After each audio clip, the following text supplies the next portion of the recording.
এই দুনিয়াতে যত মানুষকে আপনি আপন দেখেন, এরা সবাই হয়তো আংশিক কোনো কোনো ক্ষেত্রে কেউ বিভিন্ন পার্সেন্টেজে আপন, কিন্তু আপনার সবচেয়ে বড় আপন হলেন আপনার রব আল্লাহ রাব্বুল আলামিন। আল্লাহর চাইতে বড় আপন আর কেউ নেই। আপনি একান্তে আল্লাহর সাথে একটু কথা বলেন। যারা ডিপ্রেশনে ভুগছেন, অশান্তিতে ভুগছেন, মানসিক অস্থিরতায় ভুগছেন, আজকেও আমার অফিসে আসার আগে দেখি এক লোক বসে আছে। নামাজ পড়লাম আমরা, উনি নামাজ পড়লেন না।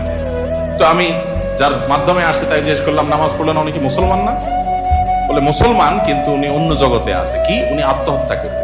আজকের ঘটনা, উনি আত্মহত্যা করবে, উনি আসছেন আপনারা।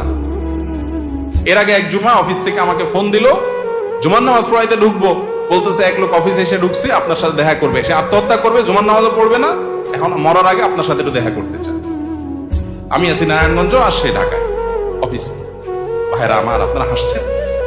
ঘরে ঘরে অশান্তির সমুদ্র চলছে, ঘরে ঘরে মানুষের মধ্যে অশান্তির হাবুডুবু খাইতেছে।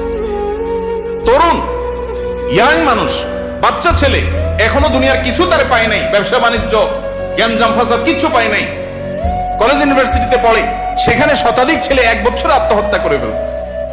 মানসিক শান্তি যেটা, এটা এই সমাজের প্রতিটা ব্যক্তি থেকে উঠে যাচ্ছে। প্রত্যেকটা মানুষ অস্থির।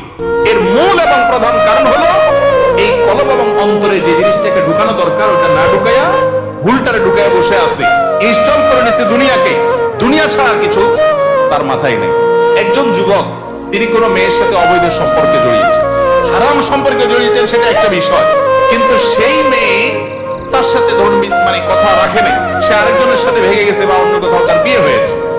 এখন সে ডিপ্রেশনে ভোগে। কেন ডিপ্রেশনে ভোগে? যে ওই পছন্দের মানুষটাকে সে পায় নাই। আলটিমেটলি এটা দুনিয়া, ঠিক না? ঠিক।